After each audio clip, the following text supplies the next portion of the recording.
Po dolgih letih smo se trudili, da bi prišli do enega sporazuma, ki bo prišel zelo prav tudi v izjemnih primerih. Zmeraj se je šlo, kadar je nekaj prišlo, kdo je zdaj kaj odgovoren, kdo je kriv in tako naprej. Mislim, da tega zdaj ne bo več. Zdaj bomo podpisali sporazum, ki precej natančno opredeljuje dolžnosti in obveznosti enega in druga in odgovornosti.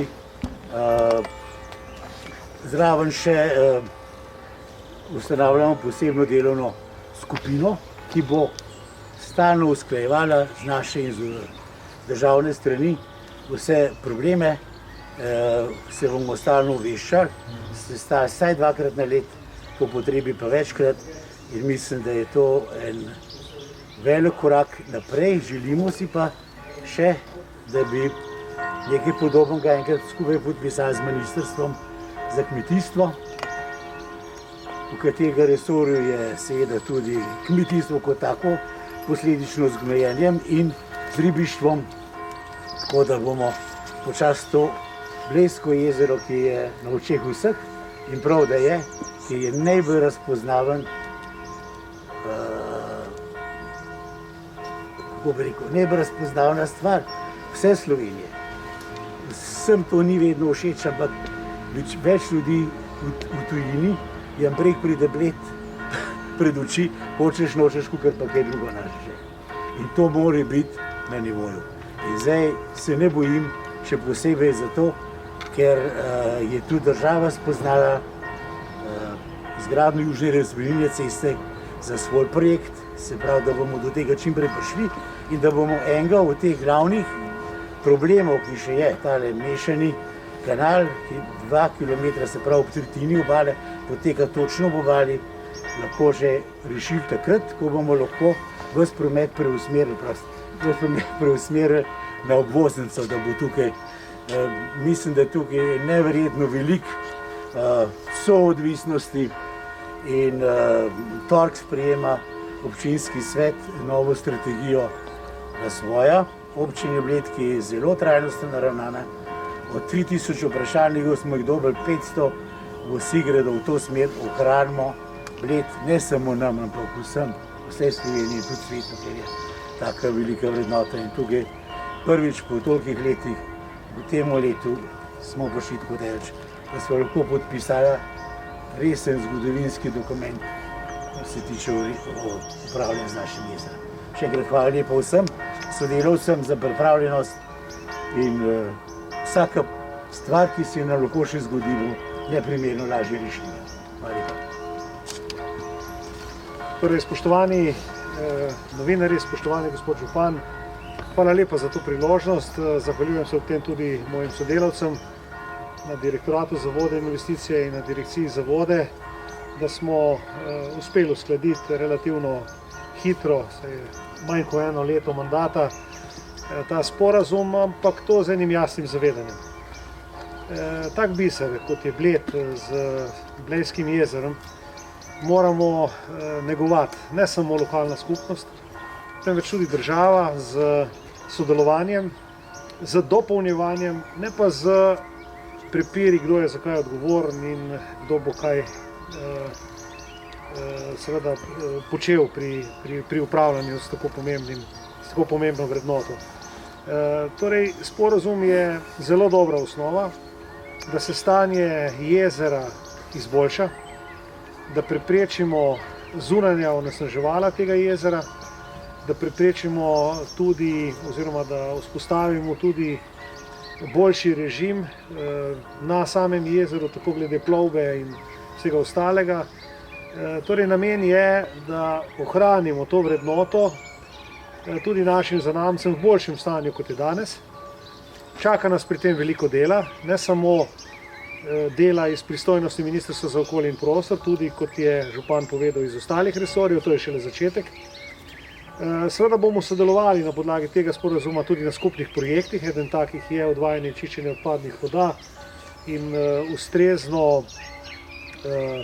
ustrezen tretma vseh pritokov zaletnih voda in potencialnih onesnaževal iz širšega območja, ki je zelo, zelo veliko v tem primeru.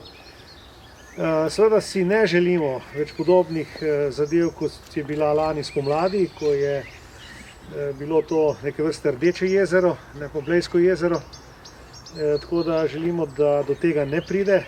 Jaz verjamem, da če bomo udejanjali ta sporazum, da bo stanje boljše. Namreč tudi v lanskem letu so se določeni podatki poslabšali in to ni dobro, to ni spodbudno. In več kot pravi čas je za tak sporazum in za učinkovitejše, odgovornejše ravnanje z tem biserom Slovenije in tudi Evrope, ne, pa tudi sveta. Ne nazadnje prihajajo tu ljudje iz celega sveta, občudujejo to čudovito kuliso, ne samo samega jezera, temveč vseh ostalih elementov, tako narave kot tudi stavbne dediščine iz preteklosti. In res je, naša odgovornost je, da to varujemo, da to nadgrajujemo in da se bomo tega veselili ne samo mi, temveč tudi naši zanamci.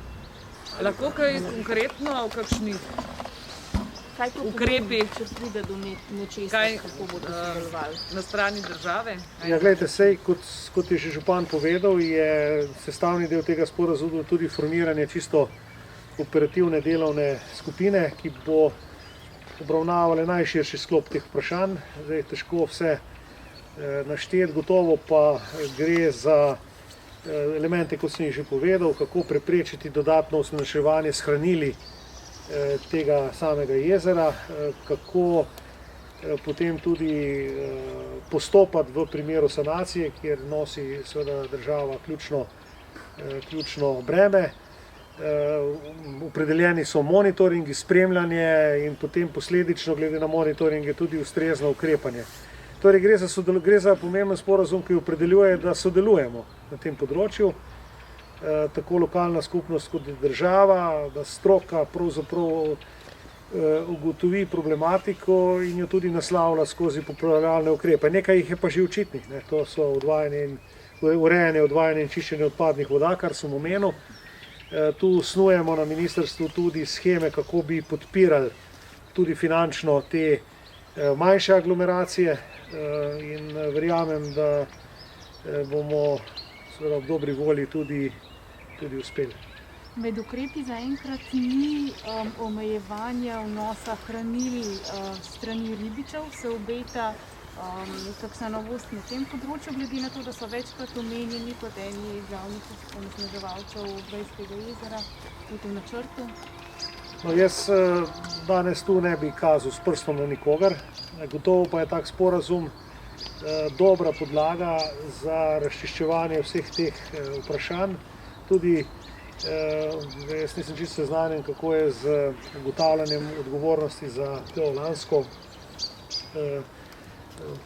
lahko rečem temu, katastrofo na Blejskem jezeru. Verjamem pa, da bo to sodelovanje rezultiralo tudi k sodelovanju med Ministrstvom za kmetijstvo, ki je pristojno za področje ribištva, in pa nami in občino glede na še celovitejše upravljanje tega jezera. Ima ta sporazum tudi kakšen finančen ukrep? Koliko vas stane? Vsi te ukrepi, ki smo jih našteli, stanejo. Nič ni zastonj danes. Enega in drugega. Enega in drugega. Zdaj seveda te projekti še niso na mizi, da bi lahko govorili o konkretnih finančnih posledicah, recimo, ko govorimo o odvajanju in čiščenju odpadnih voda, gotovo lahko mora biti, kar se monitoringa tiče, približno jasno.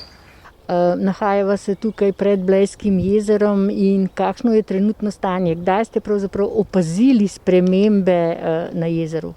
Lejte, mi spremljamo stanje jezera redno. Vsako leto imamo začrtano program ozorčenja, načrt ozorčenja in v obdobju načrta upravljanja po vodi v 6 letih upravimo vse tudi ostale potrebne analize. Ampak redno spremljamo pa stanje fitoplanktona, pa stanje splošnih fizikalno-kemijskih parametrov in to vsako leto 4-krat. plus še stanje vseh glavnih pritokov in iztokov jezera. Skratka, to nekako zadostuje, da smo celo ugotovili, pa tudi spremljamo ga vizuelno, ker smo pač tudi, jaz sem se, ko sem začela službo tukaj na stari limnološki postaji, sem se preselila iz Ljubljane na Bled. Ker meni in že barva je včasih indikator, da gremo pogledati, kaj se dogaja v jezeru. Tako da sledenje oziroma spremljanje stanja je zagotovljeno. Kdaj se je pojavilo cvetenje jezera običajno? A to ni pomemben, kakšen letni čas je? Ne, lejte, mi spremljamo tudi v sami metodologiji za vrednotenje ekološkega stanja na podlagi fitoplanktona imamo začrtano minimalno 4 vzorčenja letno v vseh limnoloških obdobjih. To je takrat spomladanski homotermiji, v začetni dobi plastovitosti, v največji dobi plastovitosti in ob jesenski homotermiji. To pomeni, da vse letne čase v jezeru spremljamo. Ker se tudi vrstna sestava fitoplanktona, ki najbolj odraža trofičnost jezera, menja sezonsko.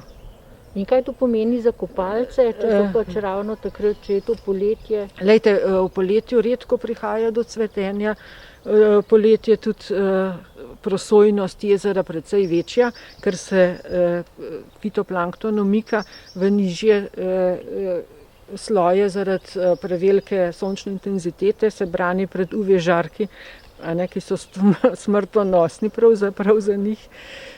In zaradi tega praktično med kopalno sezono, če ni kakšnega izrednega onesnaženja iz pritokov ali odkot drugod, praktično ni težav. Ves čas imamo pa tako 2 monitoringa v tem poletnem in to spremljamo.